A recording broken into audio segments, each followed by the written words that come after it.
লেখিকা শাশ্বতী রায়ের আতঙ্ক। লেখিকা দিদির ফেসবুকে একটি পেজ আছে শাশ্বতী রায় বলেই, আপনারা প্লিজ পেজটিকে ফলো করে দেবেন। তাহলে শুরু করা যাক আজকের গল্প। আজ রাগিনীর অঙ্ক পরীক্ষা।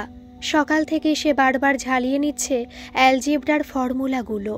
এবার অন্যান্য বারের তুলনায় অনেক বেশি খেটেছে সে। বাড়িতে একজন স্যার ক্লাস 6 থেকে রাগিনীকে পড়াতে আসেন।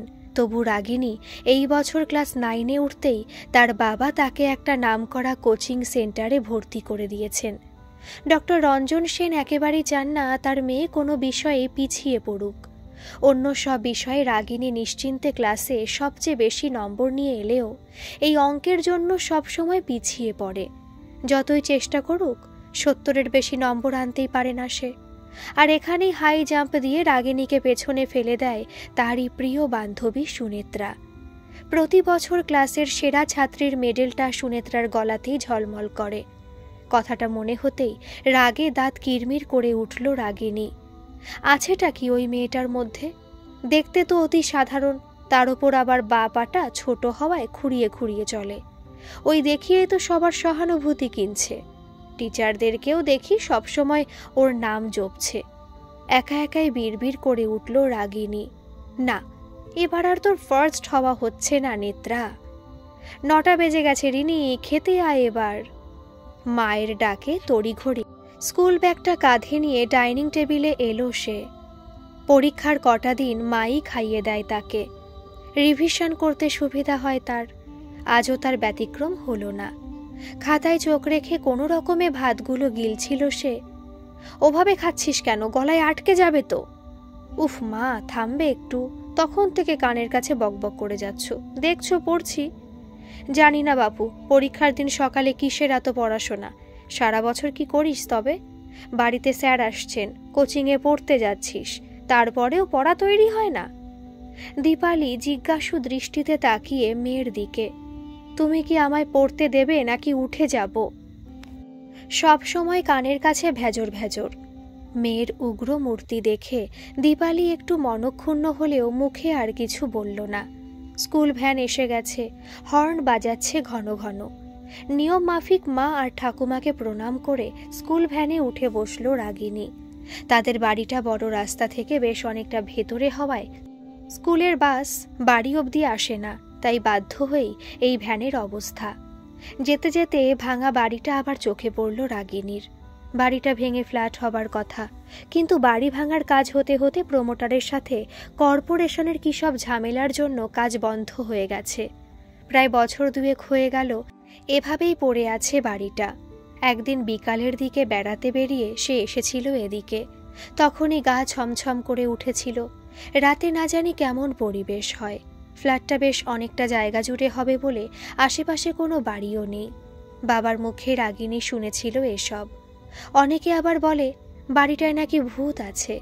সে যদিও ভূতে বিশ্বাস করে না, তবে মাঝে মাঝে ওর মনে হয় যদি ভগবান থাকেন তাহলে ভূত থাকাও কি খুব অসম্ভব? ঢং ঢং করে আওয়াজ হলো। হাত ঘড়িতে চোখ রাখল রাগিনী। আর মিনিট 15 বাকি ফাইনাল বেল বাজতে।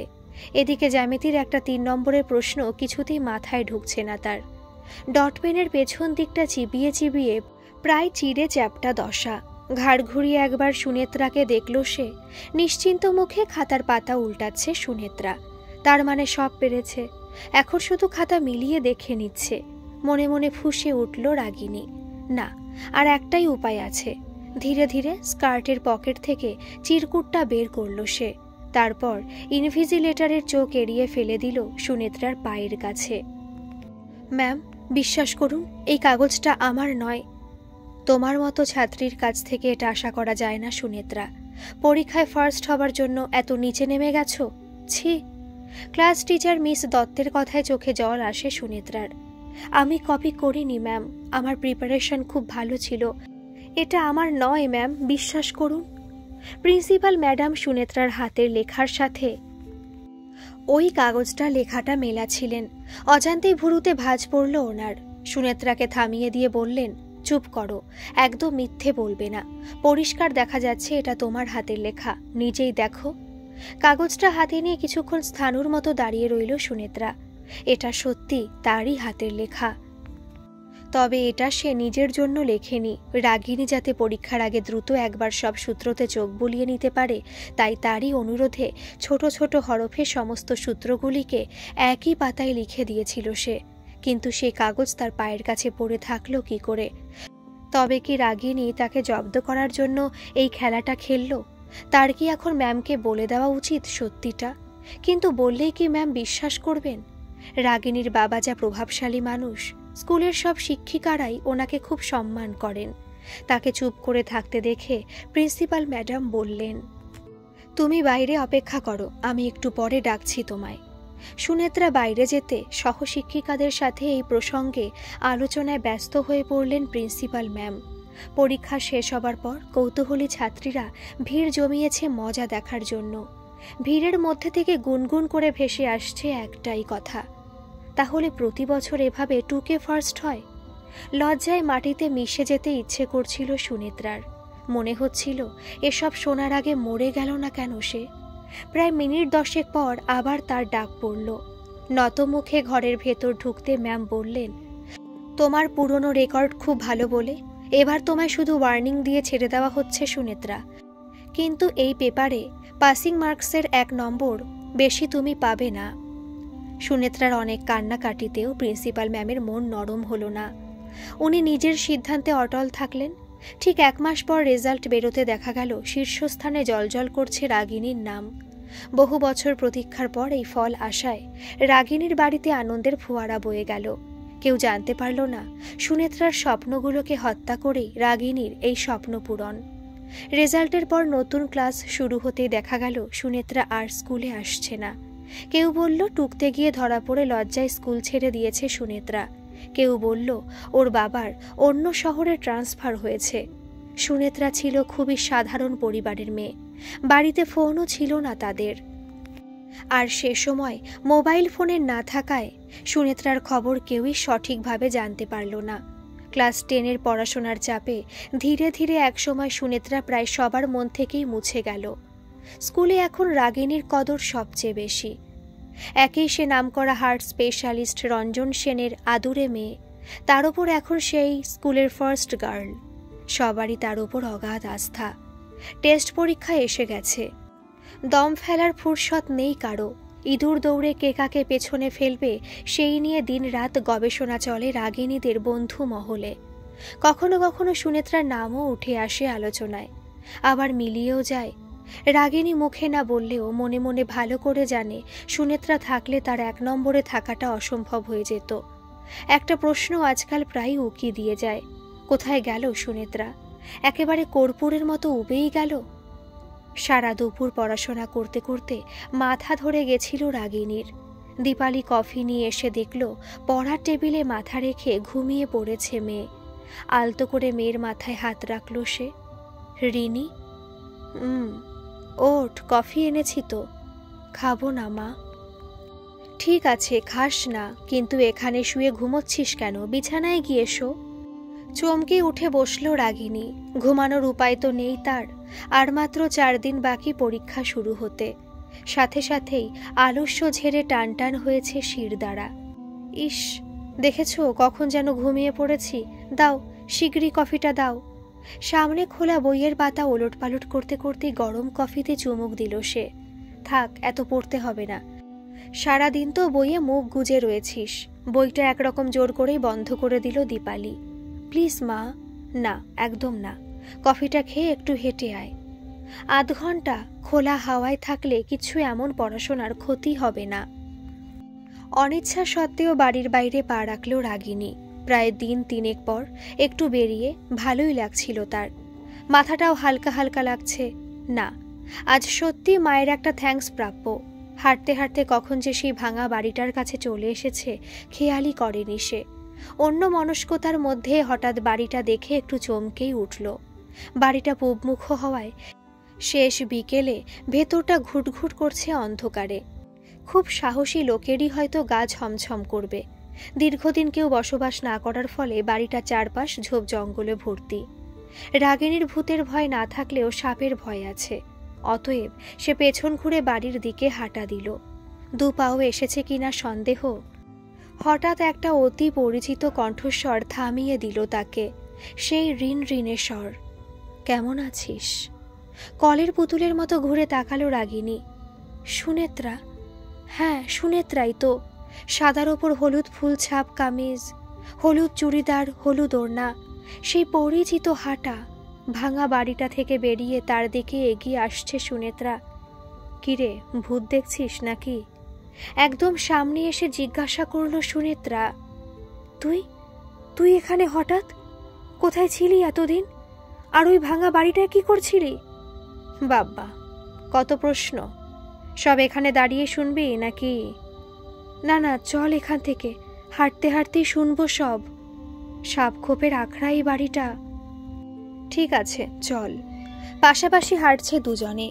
আর চোখে সুনেত্রাকে দেখছিল রাগিনী। সবসময় লেখাপড়া নিয়ে চিন্তিত মুখটা আজ কেমন যেন হালকা, নির্ভার। এত শীতেও গায়ে কোনো গরম জামা নেই। সুনেত্রাকে কেমন যেন অন্যরকম লাগছিল তার। তুই স্কুল ছেড়ে দিলি কেন?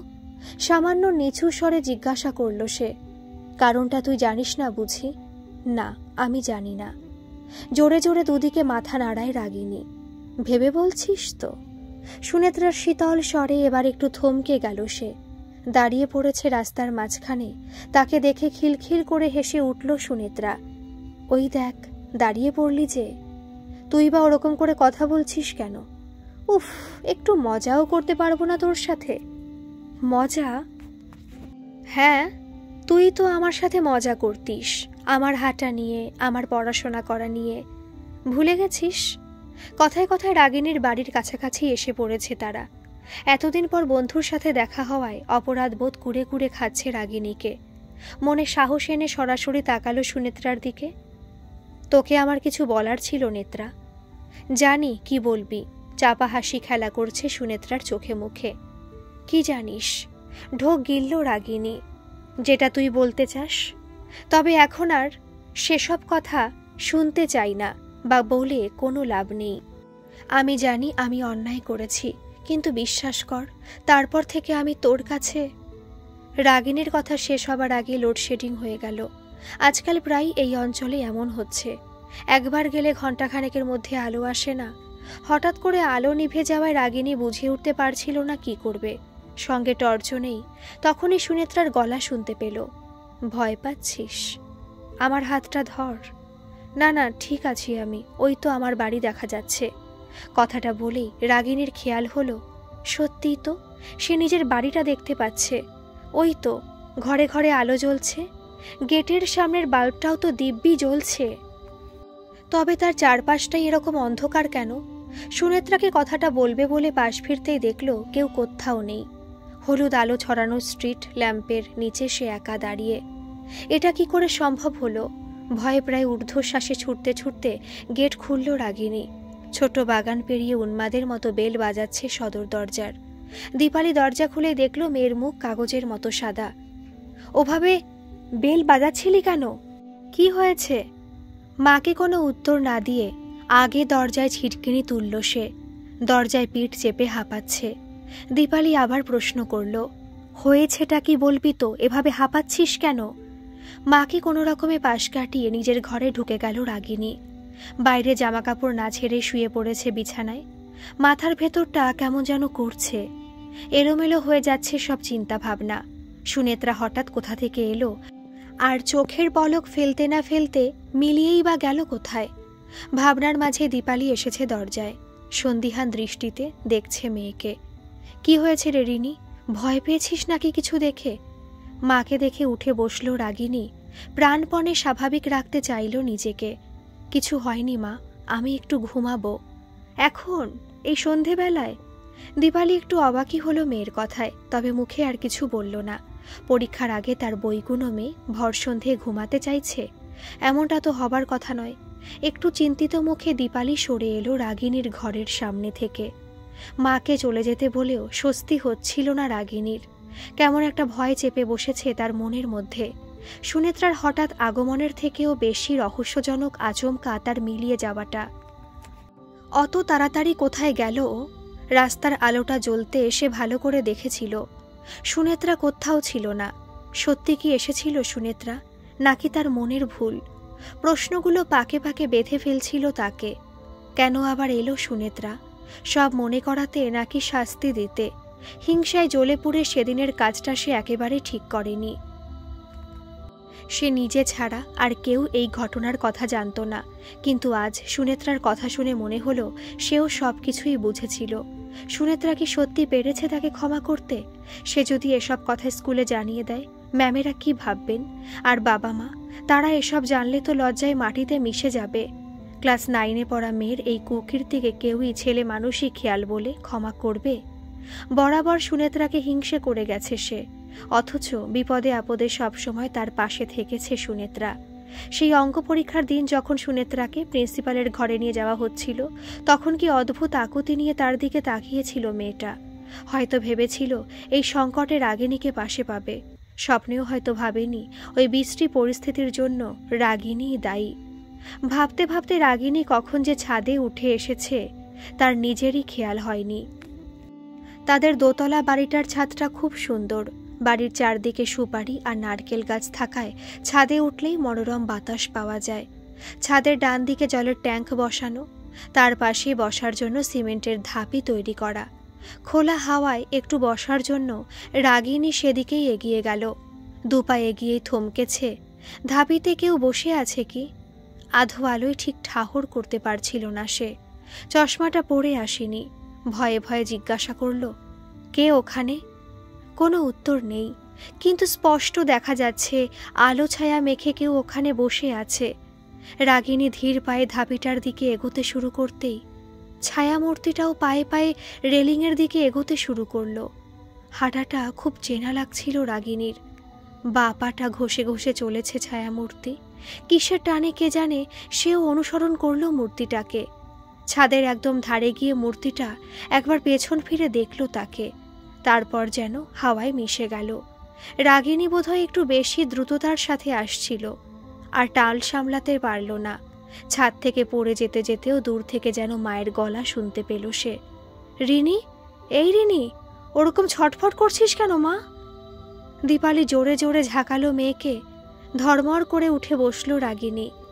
বেঁচে আছে সে? ছাদ থেকে পড়ে গিয়েও বেঁচে আছে কি করে? নাকি স্বপ্ন ছিল সব? উফ মাগো, কি ভয়ানক স্বপ্ন তবে। কি হয়েছে তোর? কোনো খারাপ স্বপ্ন দেখেছিস বুঝি? দীপালির প্রশ্নে ফ্যালফ্যাল করে তাকিয়ে রইল রাগিনী। কি হয়েছে বল আমায়। মায়ের স্নেহের স্পর্শে রাগিনী আরও দুর্বল বোধ করছিল।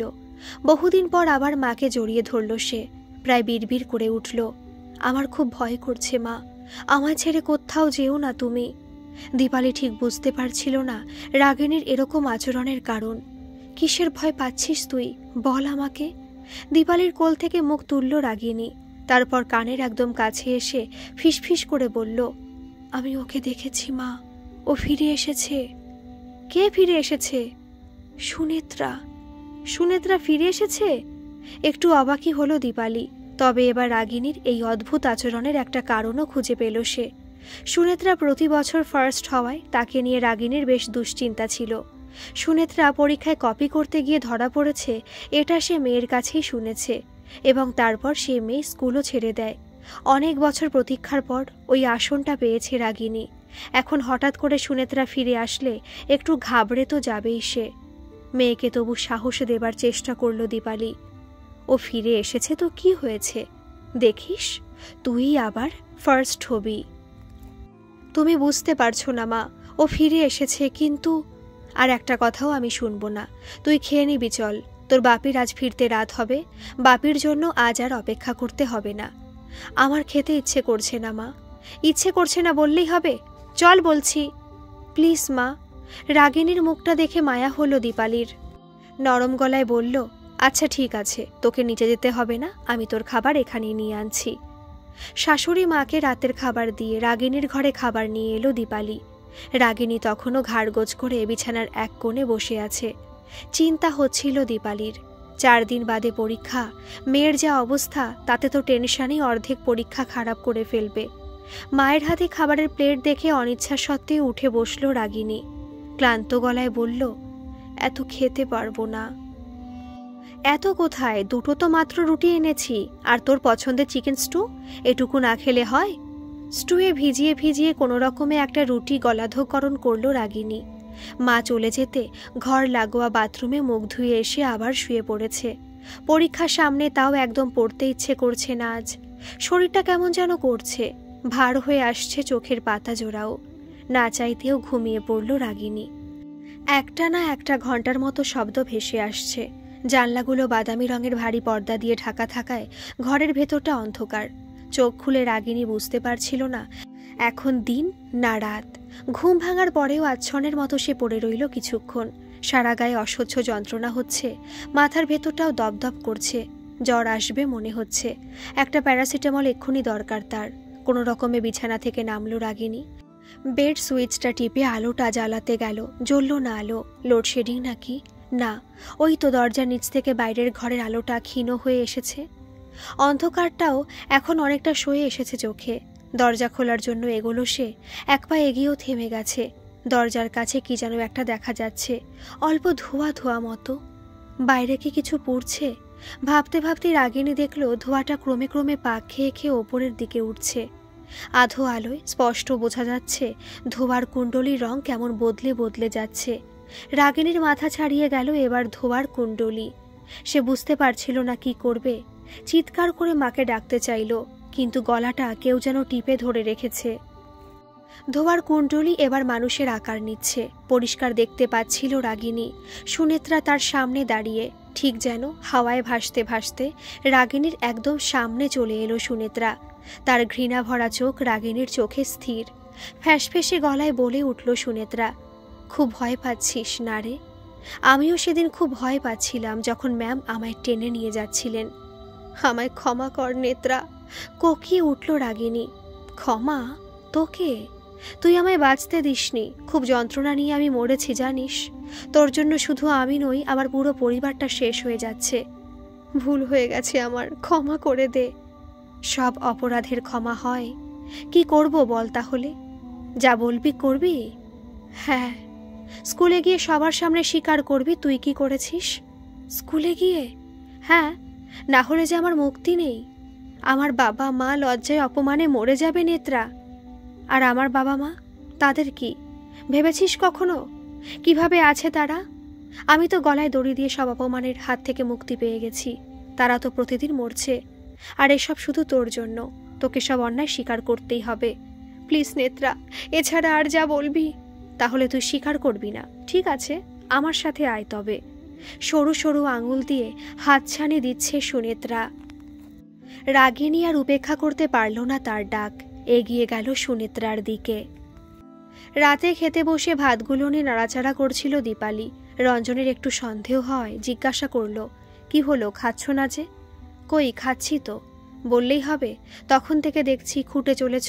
কি ব্যাপার বলো তো? রিনির সাথে কিছু হয়েছে নাকি? ও তো আজ খেতেও এলো না দেখলাম। হ্যাঁ, ও টেবিলে আসতে চাইলো না, তাই ঘরেই খাইয়ে এলাম। সেটাই তো জানতে চাইছি, এলো না কেন? জানি না, আজ একটা অদ্ভুত ব্যাপার হয়েছে জানো। কি? ও বিকেলে বেরিয়েছিল একটু, বাড়িতে ফিরল ছুটতে ছুটতে। মুখ চোখ দেখে মনে হলো খুব ভয় পেয়েছে। তারপর? কি তারপর? আমায় বলল ঘুমাবে। কিছুক্ষণ পর একটা শব্দ পেয়ে ওর ঘরে গিয়ে দেখি ঘুমের মধ্যে অস্বাভাবিকভাবে গোঙাচ্ছে। শরীরটাও কেমন বেঁকে বেঁকে যাচ্ছিল। ওকে দেখে আমারই খুব ভয় করছিল। তারপর ঘুম থেকে উঠে বলল ওর সে পুরনো বান্ধবী সুনেত্রা নাকি ফিরে এসেছে। ফিরেছে তাতে ভয় পাবার কি আছে? তুমি বুঝতে পারছো না? ও ঠিক স্বাভাবিক নেই, বিশ্বাস করো। তুমি এত ক্লান্ত হয়ে ফিরলে, তাই তক্ষুনি আর এসব বলে বিরক্ত করিনি। রঞ্জন ব্যাপারটাকে খুব একটা আমল দিল না। প্রতিবারই পরীক্ষার আগে দুশ্চিন্তায় রাগিনী কিছু না কিছু গোলমাল বাঁধায় বাড়িতে। তার কাছে এটা নতুন কিছু নয়। তবু দীপালিকে আশ্বস্ত করল, ভয় পাবার মতো কিচ্ছু হয়নি। পরীক্ষার মুখে অনেক সময় নার্ভাসনেস থেকে এরকম হয়। এই ব্যাপারটা সেরকম নয়। তবে কিরকম শুনি? আমি হয়তো তোমায় ঠিক বোঝাতে পারছি না। ও পরীক্ষার আগে টেনশন করে ঠিকই, কিন্তু আজ ওর চোখে মুখে যে ভয়টা দেখেছি সেটা পরীক্ষা নিয়ে নয়। ও কিছু একটা দেখে ভয় পেয়েছে। প্লিজ দীপালি, খুব টায়ার্ড আছি আজ। কাল সকালে দরকার হয় রিনির সাথে কথা বলে নেব। কি কথা বলবে?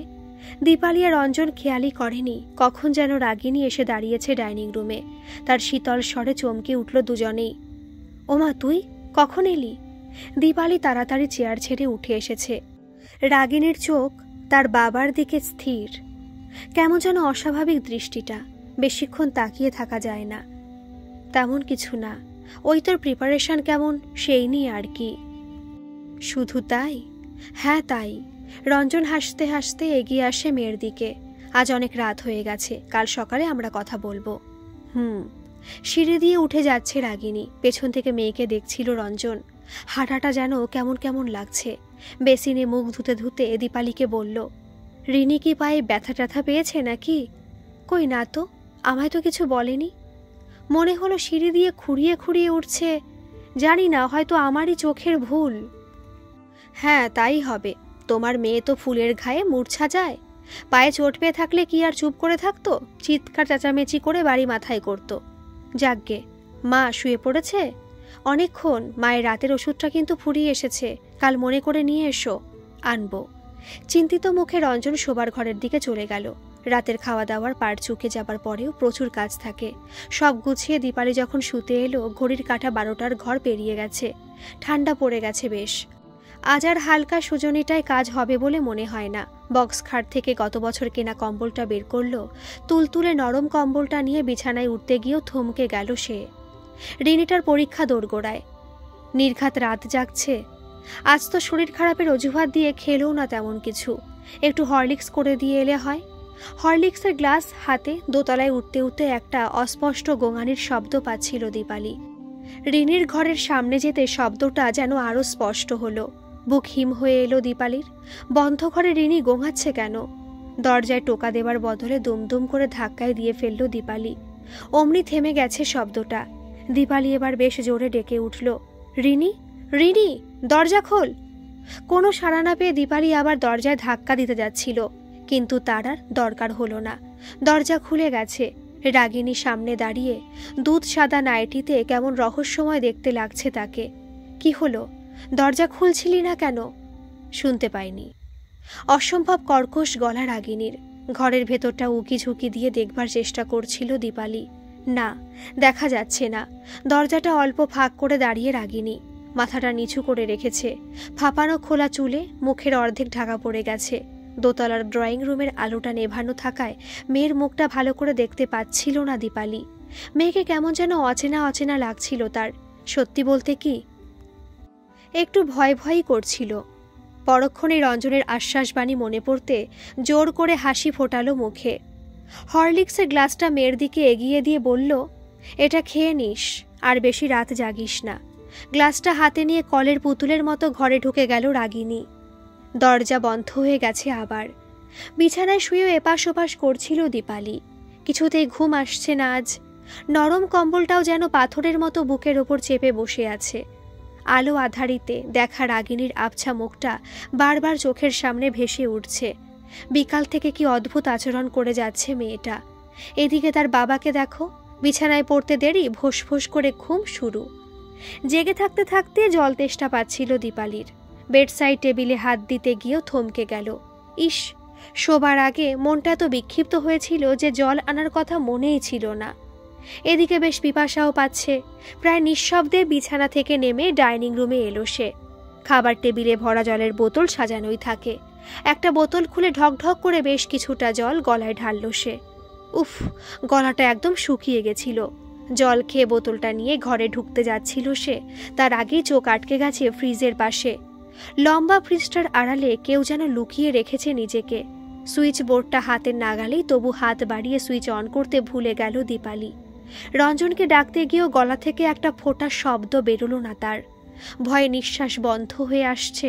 তবুও কেমন যেন নিশীতে পাওয়া মানুষের মতো ফ্রিজের মতো এগিয়ে গেল সে। তাদের বেডরুমের আলোটা সামান্য এসে পড়েছে প্যাসেজে।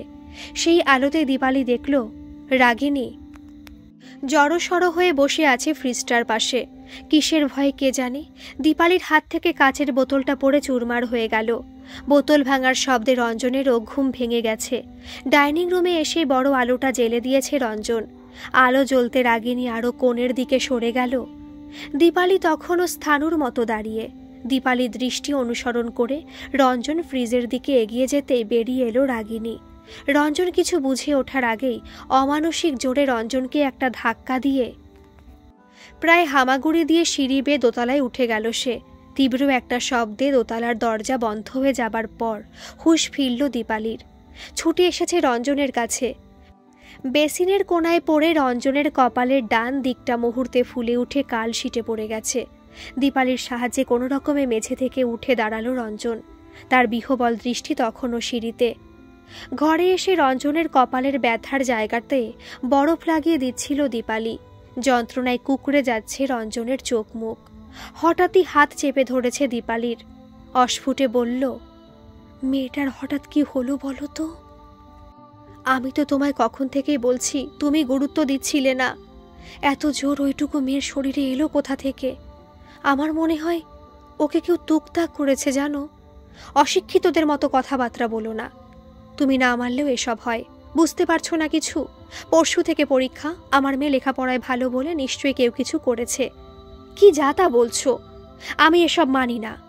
তুমি না মানলেও আমি মানি। আর আমি কালই মালতীর সাথে কথা বলবো। ওদের পাড়ায় কে যেন ঝাড়ফুঁক করে। এসব পাগলামি একদম করবে না।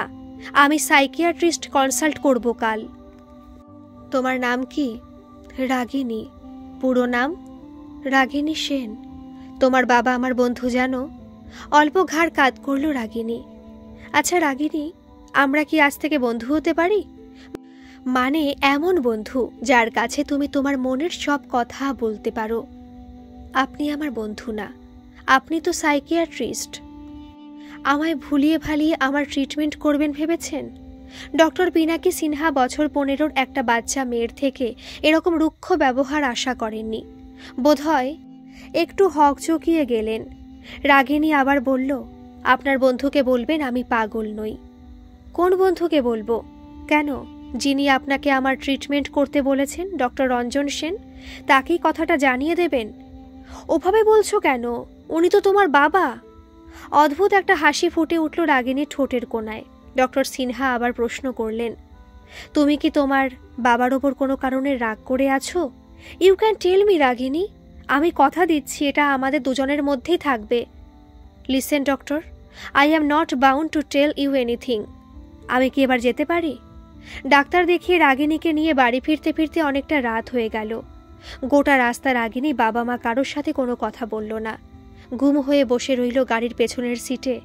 বাড়ির সামনে গাড়ি থামতেই প্রায় দৌড়ে বাড়ির ভেতর ঢুকে গেল।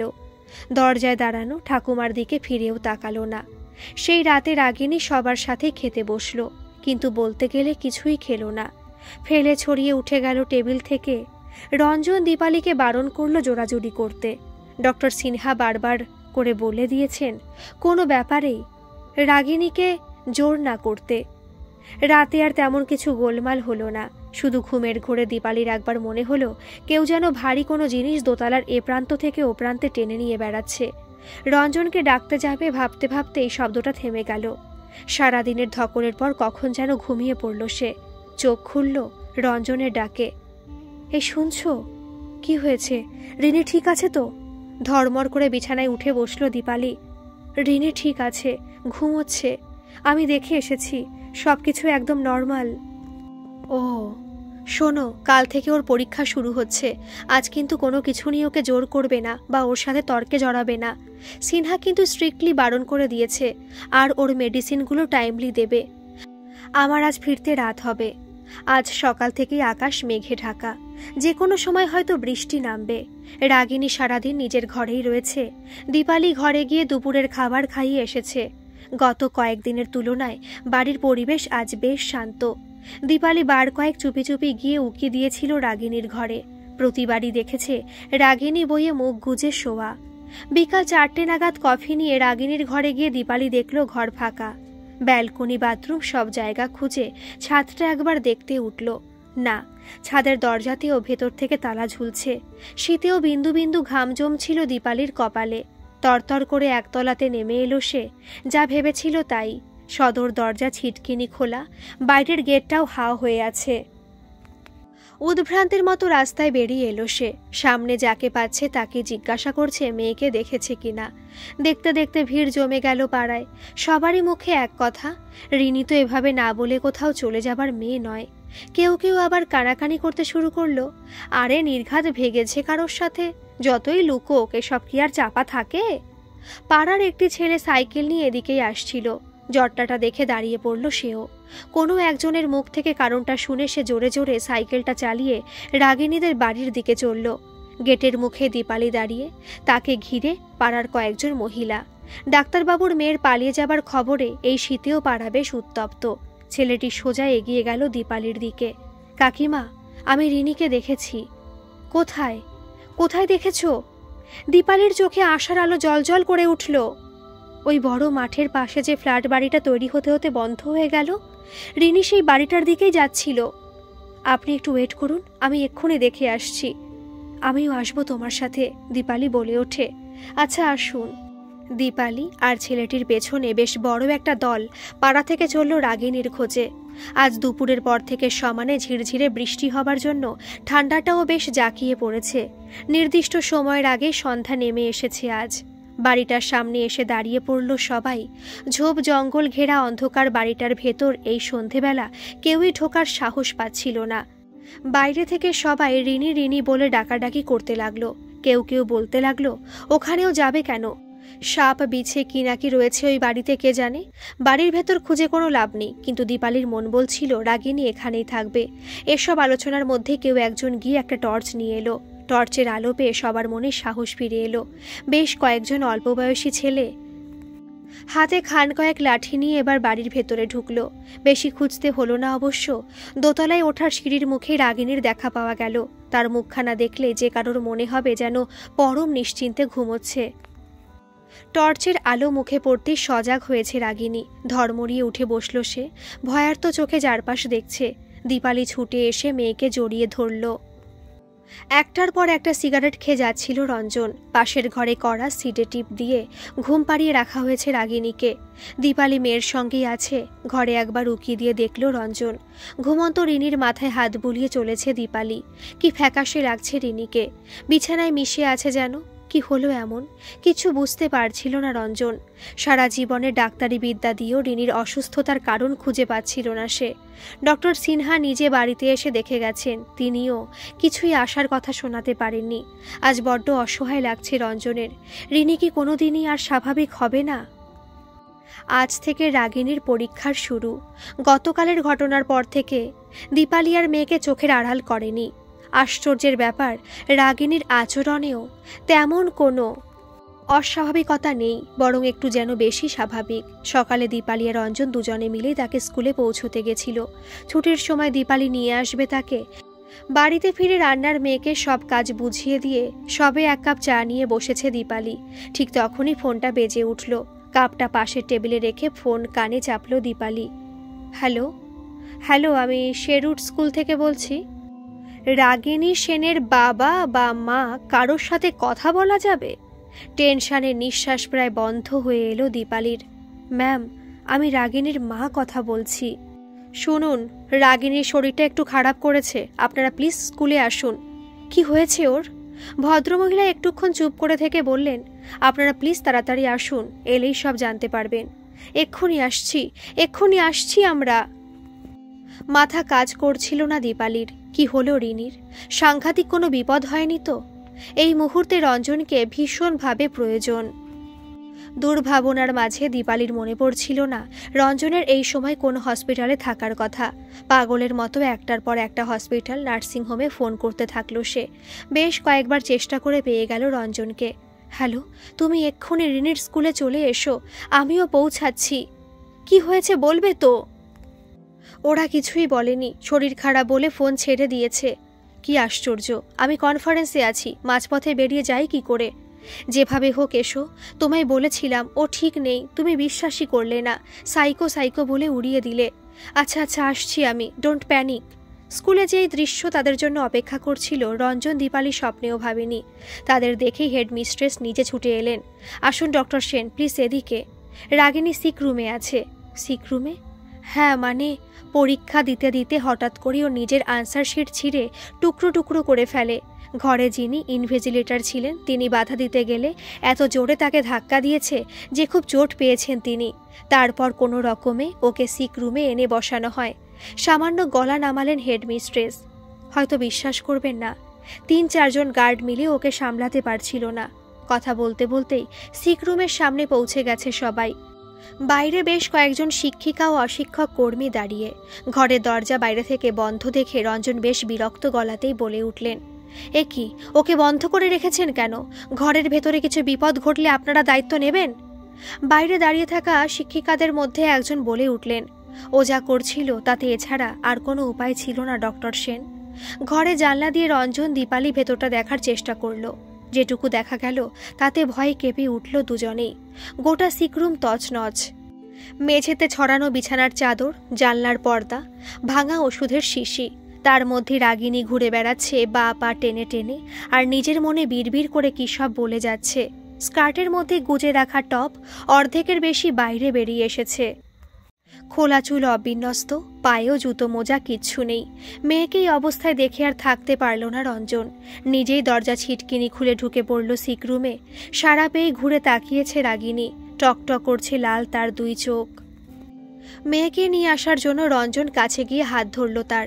হাত ধরে চমকে উঠল রঞ্জন। বরফের মতো ঠান্ডা শরীর রাগিনীর। বাবাকে ভয় পেতে দেখে বিশ্রীভাবে হেসে উঠল সে। হাসতে হাসতে বেঁকে যাচ্ছে শরীর, তবু যেন সে থামতে পারছে না। রঞ্জন অবাক হয়ে দেখছিল রাগিনীকে। এই কি তার সেই পুতুলের মতো মেয়েটা? সবাইকে চমকে দিয়ে হঠাৎ করে চুপ করে গেল রাগিনী। তারপর শরীরটাকে দুমড়ে মুচড়ে ঘরের এক কোণে গিয়ে শুয়ে পড়ল। দীপালি ছুটে এসেছে এবার। রিনি, রিনি, ওঠ মা, তুমি একটু দেখো না। রঞ্জনের দিকে ফিরল দীপালি। রঞ্জন অ্যাটাচি থেকে ঘুমের ইঞ্জেকশন বের করছিল। ইঞ্জেকশন পুশ করার জন্য রাগিনীর গায়ে হাত ছোঁয়াতেই উঠে বসেছে সে। এক ঝটকায় ফেলে দিয়েছে সিরিঞ্জ। ঘাড় কাত করে একবার দেখল সবাইকে, তারপর বিড়বিড় করতে শুরু করলো আবার, a³ + b³ + 3a²b। Dipali how how করে কেঁদে উঠল এবার। কি হয়ে গেল গো, কি হয়ে গেল? প্লিজ এখানে সিন ক্রিয়েট করো না। আমি হসপিটালে ফোন করছি, এক্ষুনি অ্যাম্বুলেন্স এসে যাবে। হসপিটাল না, পুলিশে ফোন করতে হবে। রাগিনীর কর্কশ স্বরে চমকে উঠল সবাই। পুলিশ? রাগিনীর কথার অসংলগ্নতায় রঞ্জনের এবার বিরক্ত লাগলো। স্কুলে তার একটা আলাদা সম্মান আছে, আর কিচ্ছু রইল না। কি পাগলামি করছিস রিনি? চল বাড়ি চল। দীপালির কথায় জোরে জোরে মাথা ঝাঁকায় রাগিনী। না, আগে পুলিশ আসবে। কেন পুলিশ কেন? কারণ আমি খুন করেছি। কি কি সব বলছিস রিনি? রাগিনী ঘাড় গোজ করে দাঁড়িয়ে তখনও। তারপর হঠাৎ স্কার্টের পকেট থেকে টুকরো টুকরো কাগজ বের করতে শুরু করলো। কি এগুলো? কি করছিস মা? বাড়ি চল। দীপালি ধরতে এলে তাকে ধাক্কা দিয়ে সরিয়ে দিল রাগিনী। আচমকা ধাক্কায় পড়ে গিয়ে আর্তনাদ করে উঠেছে দীপালি। রাগিনীর তবু ভ্রুক্ষেপ নেই। উবু হয়ে মেঝেতে পড়ে যাওয়া কাগজগুলো কুড়োচ্ছে। মুঠো ভর্তি কাগজ নিয়ে প্রায় বুকে হেঁটে ঘরের বাইরে এলো সে। রাগিনীকে বাইরে আসতে দেখে জমে থাকা ভিড়টাও পিছু হটতে শুরু করেছে এতক্ষণে। সবারই চোখে মুখে আতঙ্কের ছাপ ফুটে উঠেছে। হেড মিস্ট্রেস মিস দাসের একদম সামনে এসে থেমে গেল রাগিনী। মুঠোয় ভরা কাগজগুলো তুলে ধরেছে তার দিকে। ওঠো রাগিনী, শান্ত গলায় বললেন মিস দাস। আমি কাগজটা ফেলেছিলাম ম্যাম। কি কাগজ? মিস দাস সামান্য অবাক হলেন।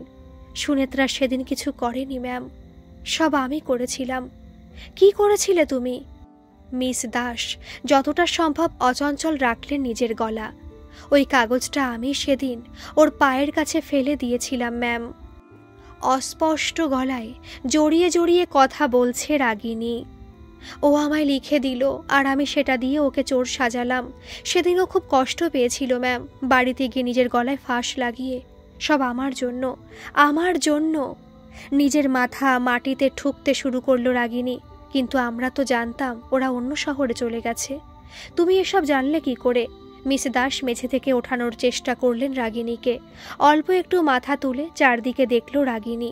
তারপর ভয়ে সিটিয়ে গিয়ে বলল, সুনেত্রা কোথাও যায়নি ম্যাম, এখানেই আছে। এখনও খুব কষ্ট পাচ্ছে ও। আপনি ওকে বলুন, ওকে আপনারা কেউ খারাপ ভাবেন না। আচ্ছা বলবো, তুমি ওঠো তো আগে। আপনি বলুন ওকে ম্যাম, ও এখানেই আছে। এখানে আছে? হ্যাঁ আছে, এই তো আমার পাশেই। দেখতে পাচ্ছেন না আপনি? প্লিজ ওকে বলুন ম্যাম। রাগিনী এবার মিস দাসের পা জড়িয়ে ধরল। মিস দাস বিহ্বল দৃষ্টিতে দেখছিলেন চারদিকে। রঞ্জন মাথা নিচু করে দাঁড়িয়ে, পাশে দিপালি অঝরে কেঁদে চলেছে। মিস দাস কোনো উপায়ান্তর না দেখে বাতাসের উদ্দেশ্যে যেন বলে উঠলেন, আমার সেদিনই মনে হয়েছিল সুনেত্রা যে এ কাজ তোমার মতো মেয়ে করতে পারে না, কিন্তু সব প্রমাণ তোমার বিরুদ্ধে থাকায় আমার কিছুই করার ছিল না। তবে এর জন্য যে তুমি এভাবে চলে যেতে পারো আমি তা ভাবিনি। একা রাগিনী নয়, আমরা সবাই এর জন্য দায়ী। পারলে তুমি ক্ষমা করো আমাদের। মিস দাসের কথা শেষ হতে না হতেই ঘর থেকে এক ঝলক ঠান্ডা বাতাস সবার হাড় অবধি কাঁপিয়ে দিয়ে বেরিয়ে গেল। একটা তীক্ষ্ণ চিৎকার করে রাগিনী জ্ঞান হারিয়ে লুটিয়ে পড়ল মেঝেতে। 6 মাস পর মাধ্যমিক পরীক্ষার রেজাল্ট বেরিয়েছে। প্রায় সপ্তাহ 2 হয়ে গেল। রাগিনী বেশ ভালো রেজাল্ট করেছে, কিন্তু যথারীতি অঙ্কে সে লেটার মার্কস আনতে পারেনি। এতে যদিও তার মনে কোনো প্রভাব পড়েনি, সে উচ্চ মাধ্যমিকে আর্টস নিয়ে পড়বে ঠিক করেছে। গত কয়েকদিনের ক্রমাগত কাউন্সেলিং তাকে মানসিক দিক দিয়ে একেবারে সুস্থ করে তুলেছে। সুনেত্রাকেও ভোলেনি সে। তাকে নতুন জীবন দিয়ে গেছে সুনেত্রা। বন্ধুত্বের সঠিক অর্থ শিখিয়ে গেছে। আজ সে জানে, অসৎ পথ অবলম্বন করে নয়, কঠোর পরিশ্রমেই মানুষকে সাফল্যের শিখরে নিয়ে যেতে সাহায্য করে। আজকের গল্পটা আপনাদের কেমন লাগলো বন্ধুরা, অবশ্যই কিন্তু কমেন্ট করে জানাবেন। আর ভালো লাগলে একটা সাবস্ক্রাইব করে আমার এই ছোট্ট পরিবারের পাশে থাকবেন। ধন্যবাদ।